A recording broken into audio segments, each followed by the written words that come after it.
తప్పకుండా వింటానంటే ఒక మాట చెప్తా.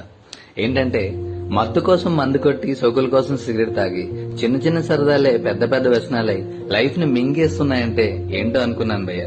కానీ ఎందుకో తెలియని గొప్పలు, ఫ్రెండ్స్ దగ్గర చేసిన అప్పులు, అవి కట్టలేక తిప్పలు. పాపం పండింది, వడ్డీ పెరిగింది, తాకట్టు పెట్టడానికి చెడ్డీ మాత్రమే మిగిలింది. ఇంకా యావ సావలేదు, మత్తు వదలలేదు. అప్పుడే వచ్చింది దిక్కుమాలిన ఐడియా. ఆన్లైన్ లో బెట్టింగ్ చేస్తూ ఎవడో యూట్యూబరు, ఇంకెవడో ఇన్ఫ్లుయెన్సరు లక్షలు కోట్లు సంపాదిస్తున్నాడంటే కక్కుర్తిపడి కాలేశాం. అదేమో లాగలేంత లోతుకెళ్ళింది. ఒక్కసారి గెలిస్తే 10 సార్లు పోయాయి పైసలు. అప్పు మీద అప్పు, తప్పు మీద తప్పు చేస్తూనే ఉన్నాను. తొండ ముదిరితే ఓసులు వెళ్ళి అయిందన్నట్టు 50,000 ఉన్న అప్పు కాస్త 5 లక్షలు చేరింది. అప్పు ఇచ్చిన వాడేమో ఇంట్లో అడుగు పెడితే, క్రెడిట్ కార్డు వాడేమో గుండెల మీద తంతున్నాడు. సావాలో బతకాల తెలియని పరిస్థితిలో కొట్టుమిట్టాడుతున్న నాకు ఒక మంచి ఫ్రెండ్ ఇచ్చిన ధైర్యంతో మళ్లీ మీ ముందుకొచ్చి ఇలా రీల్స్ చేస్తున్నాను. దయచేసి గొప్పలకు పోయి అప్పులు చేసి తిప్పలు పడకండి.